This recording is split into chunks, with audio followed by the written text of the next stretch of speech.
各位观众朋友，大家好，欢迎收看4月28日AM新闻，我是嘉豪。今发生什么大事代？头先就来报连载。国内伫今仔日增加3个本土的武汉肺炎确诊病例，指挥中心要公布病例最近的行踪。方面接近对北部开始落南，各地头会开始落雨。气象局表示，会影响到明仔载，水利署是趁机会进行人工催雨。乌沙人乱中仑派出所的黄埔前所长成立有甲影片抬掉，徐国勇表示，这款的行为已经符合免责的条件。新闻一开始，咱来关心国内疫情消息。国内在今仔日增加3个本土病例，3个境外病例。伫咧本土病例当中，有2个是疫情抗体阳性的华航技师因厝内面的人。另外一个本土病例会去感染到，是因为因厝内面的人有人对国外入境回来检疫，去接触到才来染病。指挥中心也已经公布这个病例活动行踪啊。有确诊个案捌来过遮小食店业者无用消毒，店员私下透露，卫生单位无通知，是看指挥中心记者会才知确诊个案来过遮。你们是刚刚才知道？对，我们是真的是刚刚才知道。看记者会的时候。对啊。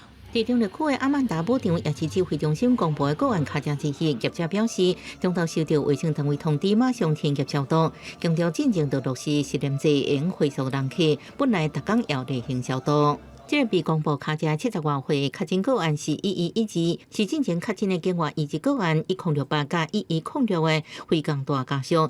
要协助1106个案隔离期间为伊送餐，各地的个案1068居家检疫期间跋倒的时阵去协助，被列为接触采检者4月18确诊，接触者有190人，共同场所活动数有4月20下晡到桃园市平镇区北兴活动中心，尾仔到客家美食馆食饭，暗时到舞厅跳舞，加工到中埔国小参加老年课程。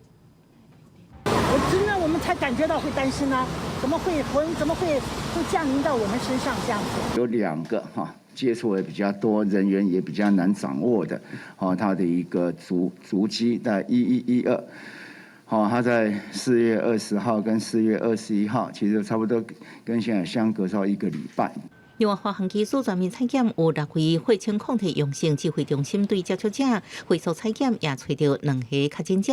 个案1113是10多岁小学生，是抗体阳性技术共大家属，4月28确诊，而且嘛无症状。另外一名40多岁女性是另外一名抗体阳性技术共大家属，也是无症状，因为回溯采检才确诊。指挥中心由CT来判断2人感染力拢无悬。华航技术已经有9位确诊，指挥中心也去技术检疫饭店查验，确诊大动线加各项防疫机制拢无问题，而且目前也是无法度知影传染的来源。这1000多人都验完的时候，那可能这个图像会比较清楚。那到目前来讲，因为我们还看不到它互相几个被确诊的相关的个案，它有一些相关的一些连结。指挥中心分析新增本土个案分别属于2位无同款阳性抗体技术的家庭群组，研判家庭传播应该存在真久，已经过传染期，无公布卡加必要。暗过为求谨慎，会各将调查个案活动数，然后具体进展，各对外说明。记者综合报道。有华航技师的血清抗体检出阳性，其中1位技师因2个囡仔也是阳性，其中1位也已经确诊了，目前也正在居家隔离。因所读的学校是康桥国际学校南口校区，学校伫中昼也宣布讲要来停课，一直到5月初5，全部改做是线顶教学。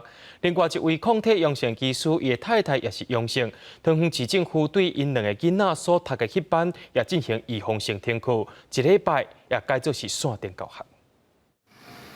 伫康桥国际学校南口校区内外是全面进行消毒。新北市环保局人员2八几天来作业，因为一个血清采检呈现阳性的华航的技师，2个伫遮读册的囡仔，第2次确认血清抗体是阳性，确诊，但现在已经是抗体阳。在早上接到这个信息以后，我们应变中心立即启动。卫生局说明，这名技师的2个子女头一摆采检是阳性，第2摆采检了后，其中1人CT答案传染力较低，医院采取特殊隔离。学校中昼赶紧宣布全校停课到5月初5，改用远距离教学。新北市列出193人爱采检。多少还是会有一点担心啊，这样子，对啊，想说先把他接走，反正下午的课只剩下一点点嘛。这个礼拜期间，我们都会用 Google Classroom 做好那个课表。线上课表的安排，所以学生的受教权都不会受损。另外一名采检是阳性的华航的机师，2名子女伫桃园西门国小读书，2人头一摆采检阴性，第二摆采检一阴一阳。伫暑假中，桃园市府决定有风性停课，2个人所读的班级停课1礼拜，线上到下到5月测试。港班的同学采取自主健康管理。那学童的采检，那么也从明天开始会进行。那我想，如何让这个华航的机师确诊的事件，那不至于演变成社区传染？这是我们全力以赴的地方。我们会高标准、很严格，不会产生任何破口。市府解说，抗体阳性风险低，甲一般的确诊案无共款。不过有人质疑，金兴国小也爸母拢是技术的囡仔，抗体是阳性，为安怎无停课？市府搁再解说，因为伊爸母拢是阴性，感染的风险较低。不过若是其他的家长有疑虑，会对着学校密集的接触者来提供志愿性的采检。记者综合报道。咱当咧对抗疫情，也爱继续来关心水情。今仔日锋面接近，而且是对北部开始落南，真侪所在拢开始伫咧落雨。中央气象局表示，会影响到明仔载，水利署也把握机会伫水库集水区进行人工水护。虽然讲对这礼拜开始拢有伫咧落雨，不过水库却是无啥改变。全台湾的水库敢若补充62万吨的水尔。过这礼拜2开始到28，南投一寡潭地区拢有落尽雨，当地民众虽然真欢喜，不过也是感觉雨落了无够大。昨天下雨大概是从1点多开始左右下雨的，雨势虽然没有特别大，不过下了蛮长一段时间。昨下雨落是落，无讲真大啦，但是时间上是较有啦。根据水利署的资料，27个水库的落雨状况也是以南投一寡潭水库上好几工落来，雨量有18.5毫米，桃园石门水库有5.2毫米。水利署统计全台水库集水有62万吨，包含北部22万吨、中部20万吨、南部20万吨。不过对水情的帮助依然无介大。其中以日月潭水库它受益最多。不过我们评估起来，因为它最多也只有不到20厘米，因此对水量的帮助有帮忙，但是还不显著。虽然慢慢有落雨现象，不过根据气象局统计，今年1月初1到4月20的落雨，平均13个平地测站平均雨量是125.9毫米，创历年同期雨量上少一年。好在最近有明显落雨，平均雨量已经有提悬，拜托可能是75年来春雨上少的可能性。今年的春雨是比较偏少的，尤其是在4月20之前呢，整个累积到春雨累积到4月20之前是75年来排名是最少的第1名哦。不过呢，从4月20到目前今天28号，有一些华南雨区移过来的一些降雨，再加上像今天封面的这个降雨哦，所以整个的降雨情况是有稍稍增加一些。以北方面，为北部刷向中部水利署把握机会，分别伫石门、宝智、永和山、明德、李溪潭、国馆坝等水库做人工净化。不过各水库集水区雨势依然无大，一直到下晡4点半，只有伫宝智甲永和山水库有超过15毫米的雨量。水利署表示，会密切注意各地区落雨的可能性，随时会启动人工净化。记者综合报道。讲到咱全台湾当咧欠水，中部地区也当咧实行限水措施。不过民众去翕到自来水公司的水车，竟然甲水漏掉，水是流到满溪路。自来水公司也出面驳回讲，是因为水车内面的水质已经变歹啊，才甲水漏掉，因来加强员工的教育训练。自来水公司水车就停伫民生用水临时灌水站的边啊，要毋过民众却发现水车内水竟然直接流去大车路。伫停水期间看到这款的景象，互民众非常受气，急其台水造价数据，营造民众踊跃灌水的假象，将画面发布伫网络上。真侪民众认为自来水公司带头浪费水，实在不应该。超可惜的，现在都没什么水了，还这样子做，就会觉得很心疼。怎么会把水资源这样子就是浪费掉？会觉得很奇怪，但是会觉得他应该是有什么用意啊。反正他这么做一定是有他的原因啊。台水公司出面解释，互民众翕到的水车，而且一到前往灌水站的时阵，原本的灌水点长的时间，所以临时改去附近的消防栓载水。不过到了供水站准备要填水的时阵，才发现水质浓度较悬，无法度互民众使用。佫烦恼灌水民众等伤久，才直接伫路边将漏水排放了后，佫重新载水。再到供水站以后呢，要住进去的时候，发现那里面的水呢有一点浊度，附近好几个取水站呢要补水，供水站要补水，所以他想说就地就先放掉，再赶快去载水。这个标准作业程序呢，是他这个水呢是要再回到我们厂里面来再做处理。台水公司表示，消防栓也是连接自来水管线，也毋过因为管线较牢固，所以较会有水墙。送水人员当场将水漏掉的做法，无符合标准流程，将会加强内部教育训练。日后佫拄到紧急情况，应该先回复。公司会另外调派水车支援。记者综合报道。进前有一阵乌衫人从入去台北市中仑派出所毁坏物件，监视器的画面佫去互抬掉。这件事故，警政署长陈家钦也打击，强调讲有违法者一切严办。内政部长徐国勇认为讲，这款的行为已经符合免职的条件。台北市警察局长陈家昌也表示会自请处分，也强调讲拍影片是个人行为，并无施压的状况。我们的严警没有逮捕现行犯。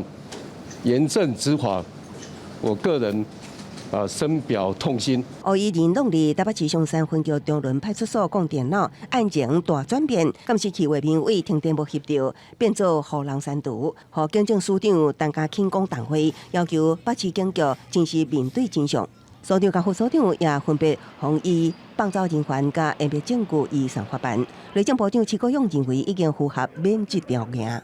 副所長跟所長有涉嫌湮滅證據跟縱壞人犯的部分，也一律法辦。分局長監督不周，也調整為內勤的職務。對於這個案子，警政署的態度非常的明確，就是不縱容、不包庇，有違法的一律嚴辦。他說謊、欺騙長官，因為他給長官錯誤的訊息，然後呢，還自己還違法。假如以現在的看起來，他都是違法，很嚴重，對不對？而且是極為嚴重的違法。可以記2大過免職，他有沒有符合其中哪一條？這個其實已經符合的了。關事件監視方調過油溫滿，台北市檢察局長陳家昌指出，第一時間就對停電地區無監視器畫面感覺懷疑，所以要求奪回手機復原資料，強調無施壓，單純是所長個人的行為，也要求倒煞市一定要調查，那伊會自請處分。我会自行处分那目前发现的并没有说外力啦、介入啦，或者是其他关收了什么目前是没有局长他就直接在议会做工作报告，这个部分我也有跟他说，相关的程序不应该是这样子的。监视器影像方式自删除，由陈家昌伫议会工作汇报时证实，过程无通知北市府，传出引起北市府高层不满。得到警察局业务的副市长黄珊珊相信伊会将代志查清楚，中间有任何紧急问题，也是伊爱担起来责任，袂当互民众认为警方有暗号也是犯罪。记者综合报道。伫咧云林口湖乡的乡长林德玲，竟然利用乡长的身份，对2019年10月开始，向供电业者表示，伊会当处理抗议民众，趁机会甲业者讨750万，而且伊摕这寡钱去买股票、买黄金。检方也认定讲，乡长等3人嫌疑重大，云林地方法院中昼裁定乡长甲姓黄的嫌犯受押禁见。云林海线立足抢救，适合发电太阳光电，有一寡民众将保养的气温甲农电租予光电业者设太阳能光电棒。不过，若是拄到反对民众，云林口湖乡长林德玲等人竟然利用这款向业者讨钱，减掉第27所属乡公所甲林德玲徛的所在，各将人夺回侦办。民众对相关的厂商进行围堵抗争的机会那像透过相关的土地开发的厂商对绿能业者收取相关的汇款。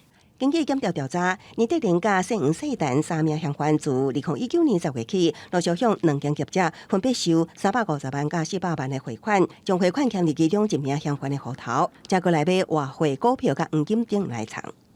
扣案的黄金金条有各1公斤有2条。那相关扣案的总资产有1400余万元，那显然是与乡长的年收入是不相符合的。检方认为，林德玲等3名嫌犯涉嫌收乌生钱、公务员财产来源不明、甲洗钱等罪嫌，犯罪嫌疑重大，搁有多亡甲串供之嫌，向法院申请羁押禁见，分刑第1、2、8中道裁定。林德玲甲姓黄嫌犯收押禁见，姓陈嫌犯会当交保。记者综合报道。美国拜登政府所公布的人事提名案当中，内面出现2位伫台湾出世的优秀人才。一位是伫咧台北出世的科学家施玉彬，去获提名做国防部警察界工程处长。施玉彬伫军事航空科技方面有杰出的表现，甚至获叫做 F-35雷达之表。另外一位提名人也是伫咧台湾出世的罗派玲，要出任驻联合国改革与管理事务代表。美国拜登政府公布多项人事的命令，更加出现为大厦面奖。北担任陆军助理部长的施玉彬被提名为国防部研发甲工程处长。施玉彬出生台湾，10岁移民美国。北担任美国空军科学顾问委员会主席，主持过 F-35的研发工作，被称作是 F-35雷达之母。阿公更加是前空军副总司令齐空良。My grandfather was an aviator. Okay, so I grew up in the aviation community. And I never forgot what he told me. He received an award from President Chiang Kai-shek. 施玉彬在军事航空科技方面有杰出的表现，那国会通过伊的提名，将是美国国安体系关改上悬的RA美国人，会主导美军的武器升级任务。另外，拜登也提名前总统奥巴马下伙的同学兼好朋友罗佩玲担任驻联合国改革甲管理事务代表这个职务。We try to do a cabinet meeting every 2 months. The meetings run about an hour and a half. What we'll do is talk to a lot of different folks within the White House, the policy folks, the Chief of Staff's office, the Communications office. 罗佩玲在奥巴马政府时期，不担任内阁秘书长，也被称作是奥巴马政府最为上悬的RA美国人之一。了后更加出任陆工部副部长。罗佩玲的爸母拢是对台湾移民过去。外公王林婉伫台湾更加出任过司法行政部部长，也佮担任总统府国策顾问。施玉彬甲罗佩玲拢是大 A 移民的第2代，即阵得到提名，美国参议院表示会真紧召开听证会。记者综合报道。世界卫生大会特别伫5月中来举行，台湾已经是连续4年拢无受到邀请。不过，近日传出讲，对华政策跨国议会联盟甲美国参众两院有超过20个国会议员，拢站出来支持台湾，爱护台湾参加。不过，中国国台办却是批评讲，民进党插这个议题是为着要互台湾独立。Call on the World Health Organization to invite Taiwan to participate in the World Health Assembly next month. If Taiwan is left out, we all suffer. It's time to let Taiwan help. 呼吁互台湾参加5月24举行的世界卫生大会，成员超过200人的对华政策跨国议会联盟制作影片，俄罗台湾是疫控疫情的全世界典范，包含英国前保守党党魁史密斯、澳洲、加拿大等11个国会议员拢发声，因为中国政府免将世界卫生健康问题政治化，将台湾排除在国际组织之外。美国国会议员也连续伫推特标注，和台湾斗相共，支持台湾参加 WHA。 I strongly support Taiwan's participation at the upcoming World Health Assembly. The United States cannot sit by and allow China excess influence on global organizations. I stand in support of the Taiwanese people. 这项推文活动由参众两院外交委员会亚太小组的主席甲首席议员发起，已经有超过20个国会议员特别录影片，百位议员发文，也有至少20个国的外国国会议员拢表态支持台湾。对于国际支持台湾参加 WHA， 中国国台办批评这只是民进党当局追求独立的手段未成功。台湾是中国的一部分，我们正告民进党当局。 炒作世卫大会涉台问题这个谋独的伎俩不会得逞。外交部是表示，高度欢迎美国国会带全球民主国家的国会支持台湾参加 WHA， 也对参加各国国会议员表达诚心的谢意，也呼吁 WHO 应该赶紧邀请台湾参加今年的 WHA， 佮将台湾完整纳入 WHO 会议机制甲活动，落实互台湾斗相共的诉求。记者综合报道。对着我的镜头来看，在地上大条，伫屏东枋寮当咧进行供电开发案，不过现场有一部分是以前遗址石头垭，所以引起居民和文化团体反弹。而且最近有居民翕到讲，业者伫咧甲即台脚踏车施工了后，甲树仔是扫了，全部只剩土线尔，恐惊若是讲落大雨，恐惊变成是水泵线。龟山头被乌甲光影影，黄土拢走出来。这礼拜当地居民发现怪树一场，想要到2天时间，山顶的树仔拢无去，对比过去规粒山拢是树仔无香，差真大。已经有光秃秃的一片了，然后比较担心的是，因为现在的梅雨季要来了，然后很担心住在这边会有土石流，跟他们整个光电厂是完全不在同一个场域，而且是高过他们光电厂很多，所以如果说这个是水土保持的这个施作工程，其实我们是觉得很难以置信的。有文化历史的遗产的部分在这个地方，是不是呼吁政府县长？好，你是地方首长，你是不是要出来解决这个问题，而不是躲在后面？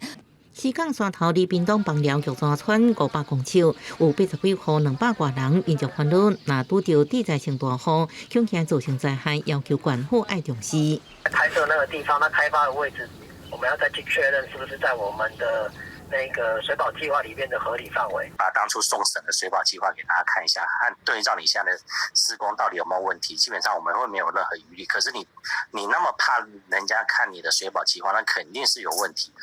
县府表示，至今会到现场看施工是不是符合规定。不过业者强调，空中翕的画面是按场以及水保工程既定区域，开发甲施工拢经过合法申请。因为翕的角度才看起来光影影，目前主要咧做水土保持工程进程的整地，将这树仔甲刷走，搁将地面用好zan后续会继续搁将树仔种转来。记者综合报道。伫咧屏东的雾台乡下游客是热门景点，假日时啊，拢会出现人丁。顶一日有6个游客坐到因接送的轿车所发生冰车意外，游客受伤，搁爱家己救护车落山，互游客是感觉真火大。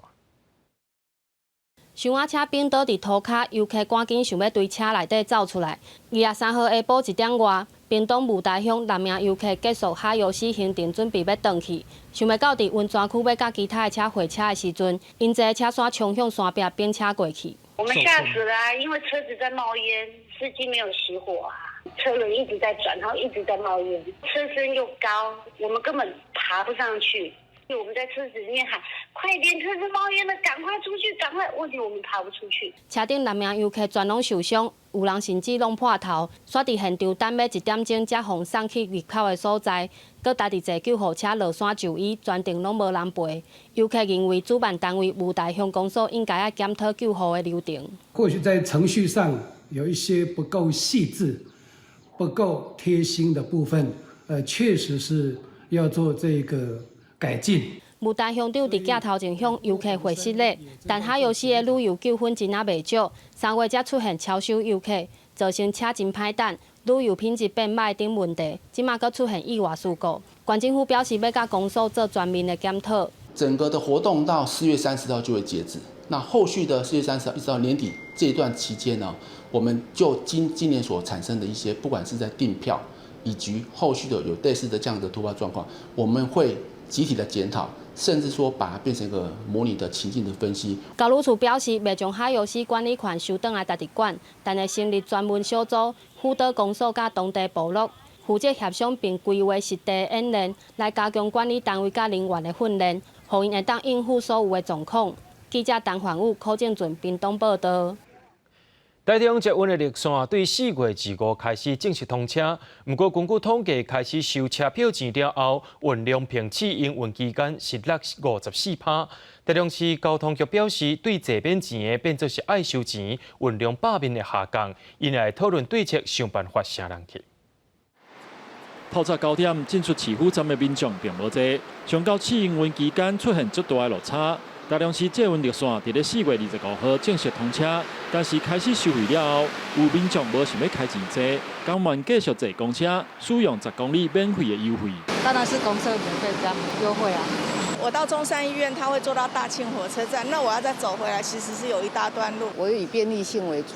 虽然嘛收袂少民众愿意开钱来坐接温，但是根据大量市接温公司的统计，接温热线7营运的期间，来坐车的总人数2137074个人，平均每天有71235个人，比月光的51000人搁较悬。但是正式通车当天加上假工，2天的运量煞下降了54%。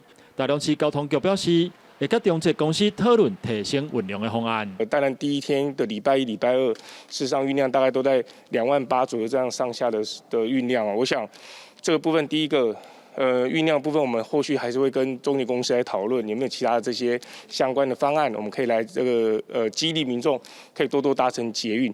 如果搭乘率下降那么明显，我们势必要先把运量能够做有效的增加。再来看看财务怎么样来做平衡，我觉得可以利用跟我们其他公共运输的接驳转乘的优惠看能不能更明显，可以吸引一些全程都使用公共运输的人。交通学者认为，政府营运初期运量敢会使提升相当的重要。除了要吸引习惯使用大众运输的族群，嘛要有够的诱因，让使用汽机车的民众会使改变习惯来坐捷运。另外，进前车身长期赔偿问题，目前大中市政府嘛已经咧整理数据，包括前3个月的票价收入、服务事业、广告契约等营运损失，等待相关的金额确定了后，会向台北市政府要求赔偿。记者台中综合报道。国际上要紧，头起先咱来关心全世界疫情。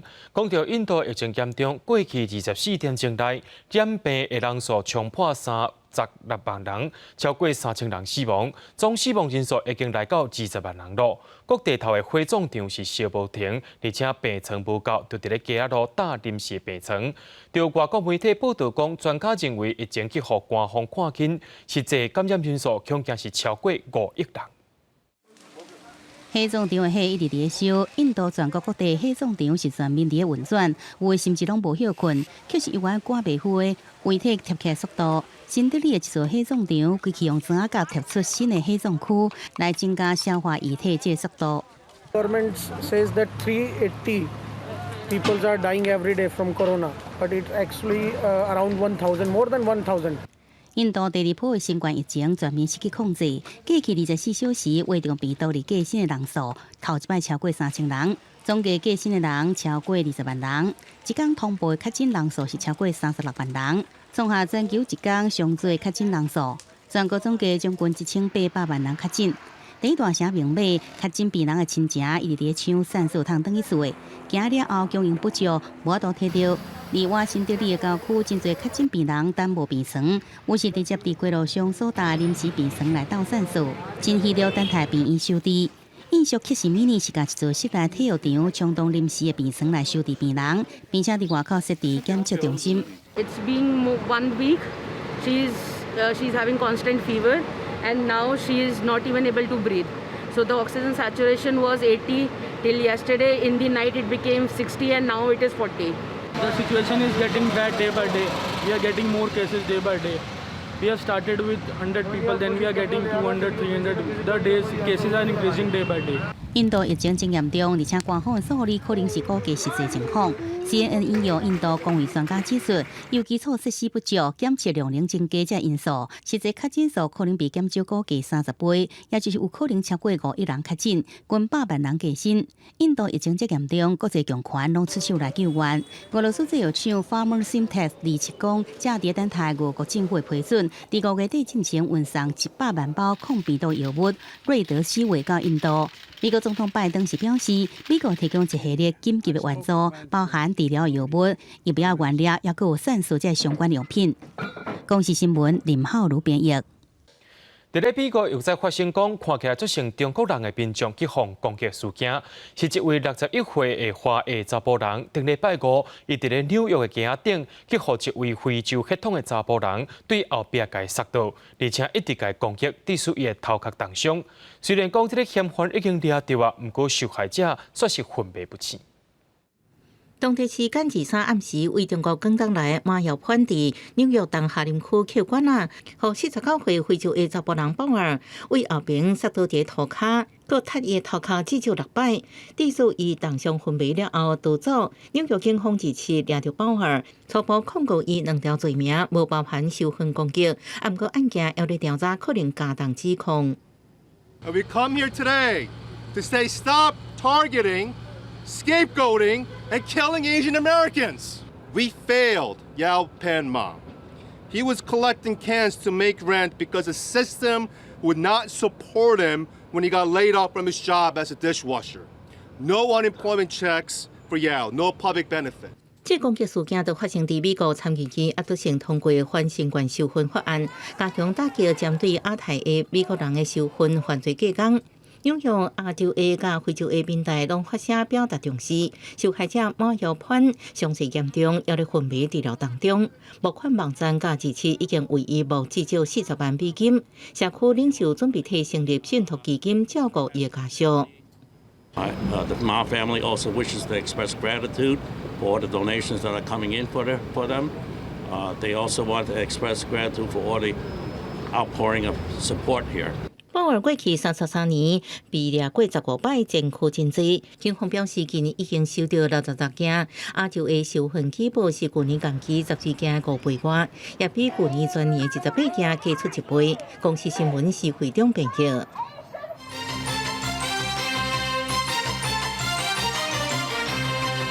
为着要阻挡民进党提案修过计法99条之一，牵涉到国务机要费除罪法，今早去立法院财政委员会，国民党团去占领主席台也爆发冲突。在咧混乱当中，民进党的调委郭国文宣布，过计法99条之一的修正案送出委员会。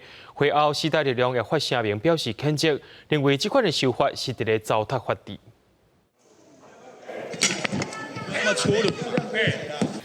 国民党立委赖士宝冲上主席台，甲主席台卖句扭调，为了抗议民进党提案收回计划99之1条，国务机要费除罪化。立法院财委会议被爆发冲突，国民党以行政单位无表示为理由提出散会动议。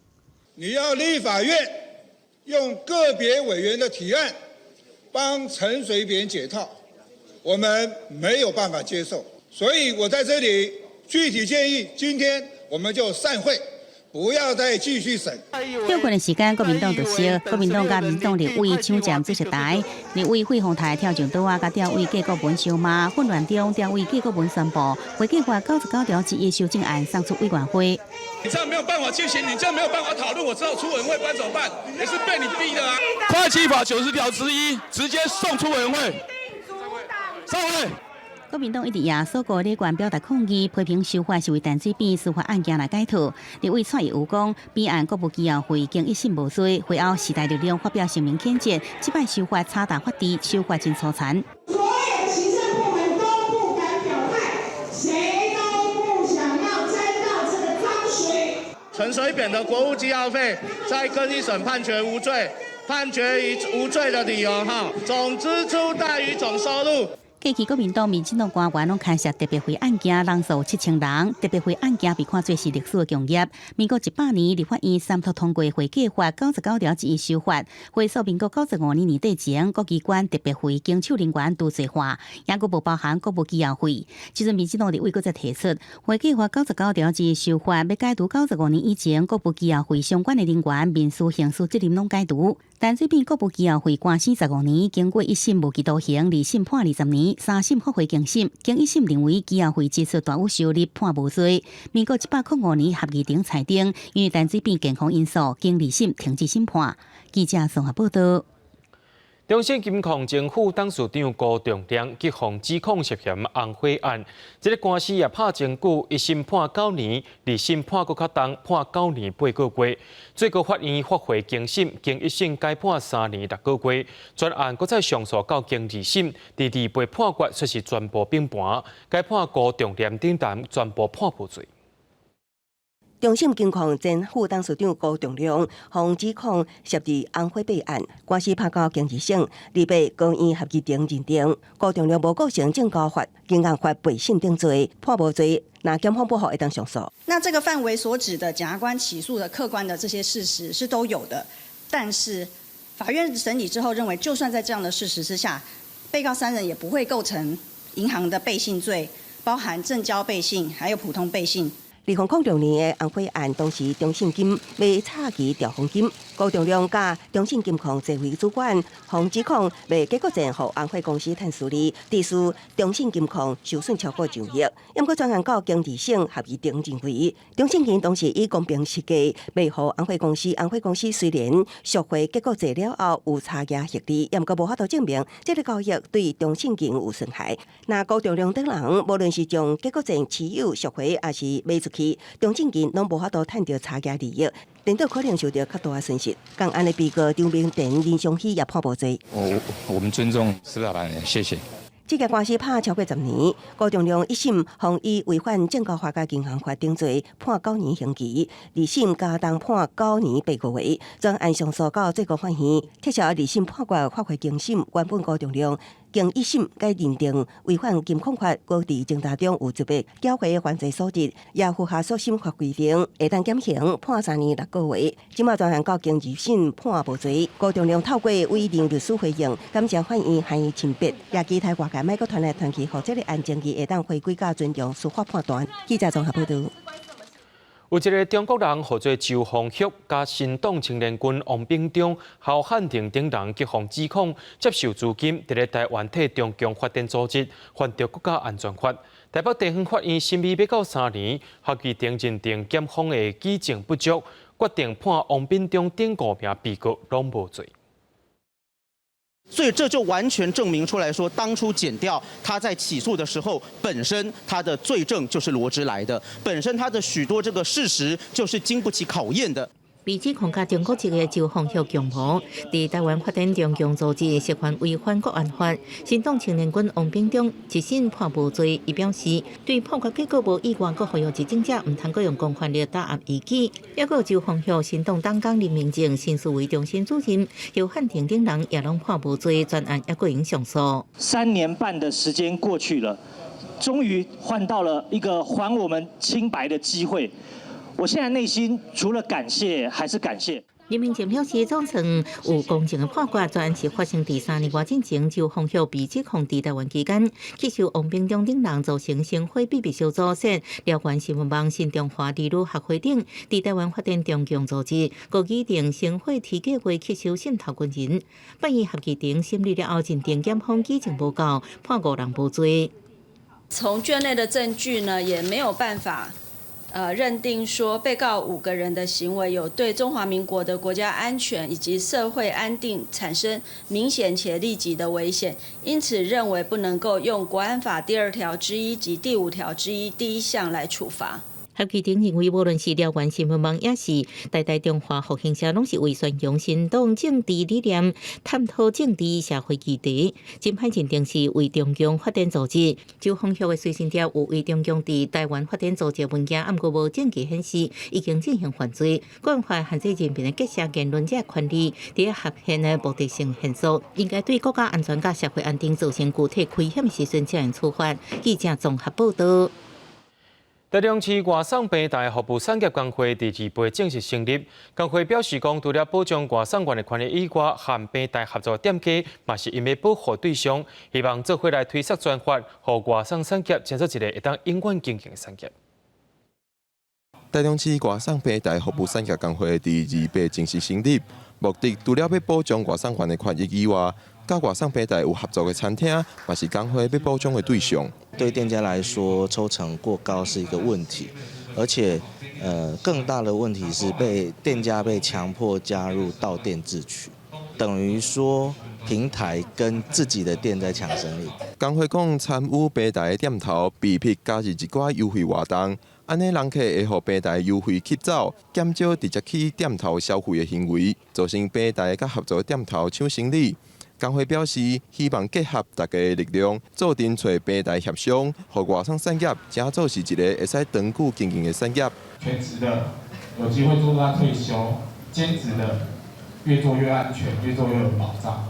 店家不要被再剥削这么多。人员的话，我们当然希望建立一个可长可久的机制，而不是说像现在都是杀鸡取卵。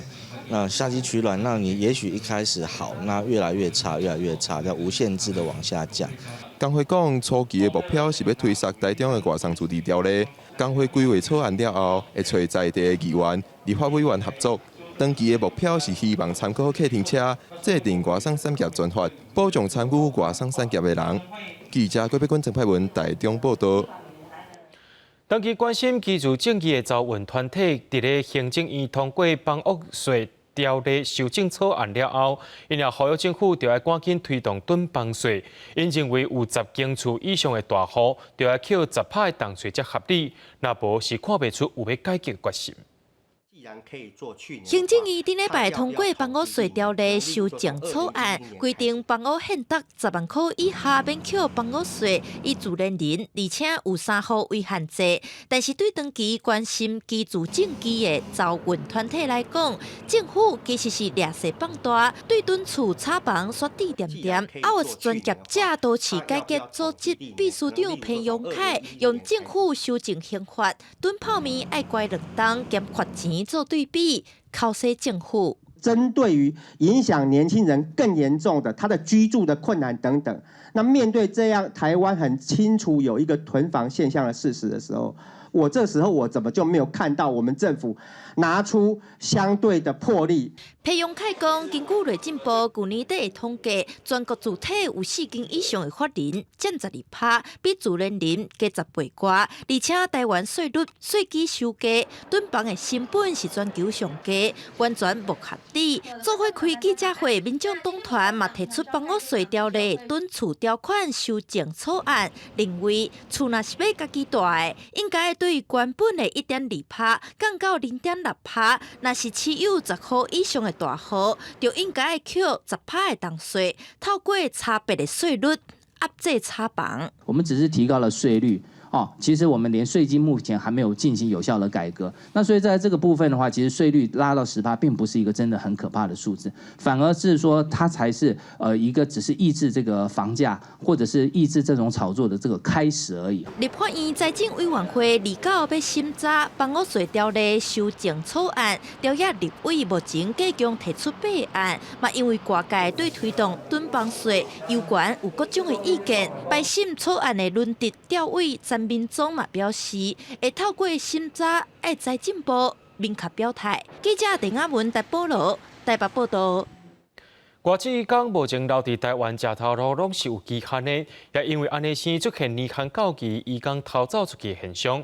就学者认为讲，移工年限若延长，无的确会较好管理。劳动部最近也伫咧研究草案，考虑要互来台湾做头路满6年的移工，会当申请转做技术移民。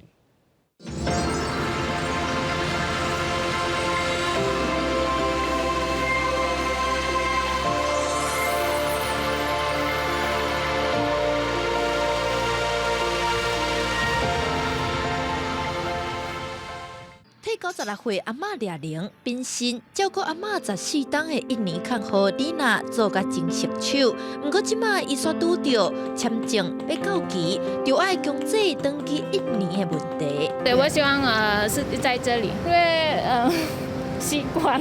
他能就是已经来14年了，能再继续下去那是最好。我们雇主不用再重新训练。很像很家人，然后阿妈有感觉给是接我阿妈这样子了。尤其像我妈妈，她这长期卧床的人哦，根本不能动弹。我们也是真的是需要他们来帮忙。处理那这个案例，会使讲已经对聘雇关系提升到感情的层次，但是照现阶段，移工适用就业服务法52条的规定，家庭看护工伫台湾食头路的时间袂当超过14档，产业工袂当超过12档。即摆因为疫情的关系，要减少人员流动，劳动部开放会当搁延半档，不过移工的年限对过去就延几摆，社会上就有主张爱互移工会当申请永久居留权。劳动部最近嘛当咧研究新经济移民法的草案，互行政院甲国发会，希望用中介技术能力的方式，互移工通有机会转做移民。在台的外籍移工，我们都用客工制度，不能剩永居，所以他也不能惜家带眷来台湾。你让他留个10年、14年，甚至留到20年，很多人认为这是很不人道的。这些已经曾经在台湾工作6年的移工，因为他具有一定的技术水准呢，也比较熟练，跟雇主的关系也比较好。那未来就希望透过中阶技术人力的制度，让他可以从移工衔转而变成移民制度。这些人基本上是有劳动能力的嘛，对他，我相信他的配偶来也是有劳动能力的嘛，所以不但不要有这种社会福利增加的这种负担的那种的问题，甚至可以解决我们像目前怕劳动力不足的问题嘛。未来这个中介技术能力的申请条件，除了移工上少爱伫台湾劳动，薪水嘛要有一定的程度，嘛会对移工有专业训练、证照等等来做审查。不过，长期替移工画下的体外并无认同，因讲除了薪水标准收悬，会参雇主关系好的移工嘛是少数，对大部分移工是看得到、食袂到，会度年限才是根本。为什么白领劳工工作期限可以没有限制？只要有工作，他就可以继续做下去。为什么蓝领要有这样的限制？为什么有这样阶级差别的对待？台湾对1989年开放东南亚的移工已经32年，移工有权有真侪法律上的限制。亲像你那这种长照能力，敢有法度留落来继续照顾阿嬷？是要透过开放申请移民，还是废除居留年限？看起来佫需要一段时间来讨论。记者陈雅文、曾派文台北报道。台南三乡花园水稻博物馆最近出现一只保育类的猫头鸟仔，好亲像是一个学飞时阵无细力摔伫涂骹，却直直一个草坡顶头拄久，模样看起来是真古水。经过检查，好佳在无受伤，博物馆的人员也甲抱起来，放回去鸟收，互伊等到妈妈的身躯边。好可爱哟！跋伫咧草地，摇头的模样，互人看到直直画真古锥。这罕见的生物出现伫咧园区，也引起官方的注意。这几天，台南山上的花园水稻博物馆，有人发现出现一只特别的生物。经过官方的确认，原来是一只保育类的鸟头鸟仔。首先是有游客发现到，行鸟小宝宝，它就是在地上，然后看起来好像是在睡觉的样子。那野鸟协会通知我们，就是如果它没有受伤的话，我们就是把它放回就近的树洞去。我讲叫你条小迄个，有你意思话上飞落，然后忽然间讲有叫安尼，迄个就对。有出来一个草原安尼，你算啊就对。啊，算讲要来，要来看嘛就嘿。其实旧年才嘛捌出现过鸟头鸟仔，今年搁再出现。官方问过台南市野生动物保育协会，经过观察，这只鸟仔尾溜的羽毛也未发，搁再加上身躯顶的毛也搁是白色，研判应该是咧学飞的时阵无细力拔落来。经过协会建议，先甲鸟头鸟仔安置伫咧园区内底，官方也协助甲伊放转去树洞内底收。1到2周不等的时间，它的飞行能力比较差。那有时候就是因为一些高低差，因为人为环境里面，所以呢，它就会裸露在一些空旷的地域，然后被大家发现。最好的方式呢，就是给它尽量的不要干扰，然后让它由这个妈妈来带领它的这个学习的过程。山上花园水稻博物馆占地真宽，有古迹，也有丰富的生态，包括鸟头鸟、粉鸟鹰等等的鸟仔类拢捌出现过。另外，协会也提醒，虽然这种鸟头鸟生做真古锥，不过伊属于保育类，民众千万唔通大主大意，家己掠来饲，若无相关会当罚到30万台票。记者综合报道。新竹县江南乡的上山村，过去因为在地有红砖仔产业的发展，互人叫这个所在或者是大泉屋。去年在地社区的规划师，搁伫咧规片的竹仔篮内面，发现一座攀远真久的红砖仔窑，而且这座砖仔窑的烟筒是四角形的，咱做回来去看卖。这座高度17米的四角形烟筒，藏在规片的竹仔篮内，是去年社区规划师在翕纪录片的时阵，无意中发现的。经过调查，有57档的历史。当初发现的时候，真的是不敢置信，说琼林居然还有这种宝物隐身在丛林当中。以前的屋檐是用茅草，可是后来有了红瓦，然后渐渐的改变了整个村庄的一个房子的样貌。所以有盖房子的需求，就会有红瓦的需求。逢年就是呢，拿2块砖头，还有一片瓦片，把它架起来，然后呢，去找很多的干草啦，放在瓦的底下，然后呢，就来生火。经过了解，原本庄窑的业主姓徐，在1964年带规家伙仔带竹啊搭烟架，对下骹开始将砖仔架一块一块贴起嚟，真无简单，才完成这座四角形的烟筒。我也没有想到它可以站这么久。它以前底下是很大哦，1尺2的墙，是到了一旦上去哈，就换8寸。日夜烧哦，都不能停火呢，才会变成这样红红一块一块。有这么宝贵的东西，我们要好好保存。他们很多人长这么大了，50、60岁了。都还不知道这个地方有这样一个打桩屋。因为时代久长，四角形的烟筒有一寡所在出现变胖，学会把已经提出计划，说来会修整烟筒甲边仔的工作平台，暗算7月就会使完工，互这座新旅馆内唯一的四角形烟筒重生。记者刘君豪新竹报道。伫咧台南市有10间偏乡学校，甲教育就是生活理念编入去课程内面。亲像县华台东国小，因着带学生做田种麦啊，嘛有收成钱油出来。学生虽然讲过程是真辛苦，不过感觉也是真欢喜。稻子以外的都是杂草。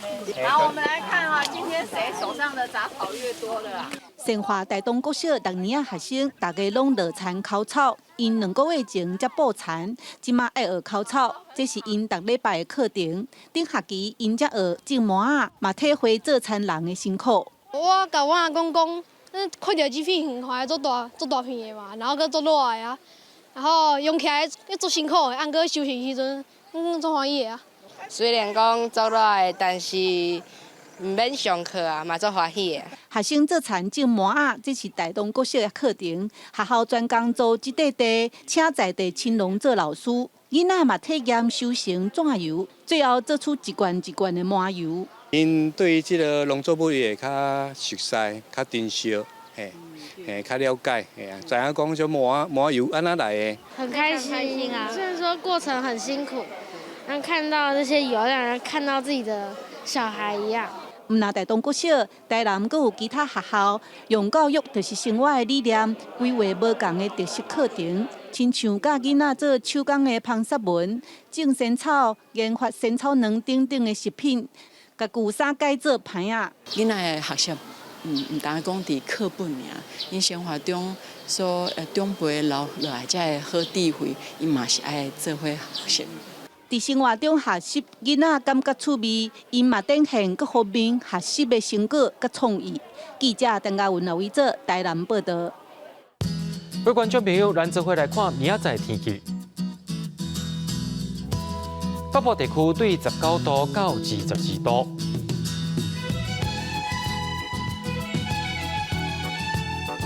中部地区对21度到25度。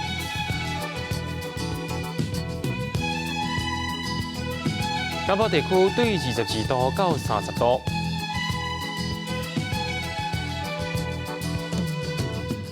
东部地区对21度到28度。咱来看外岛地区，对17度到26度。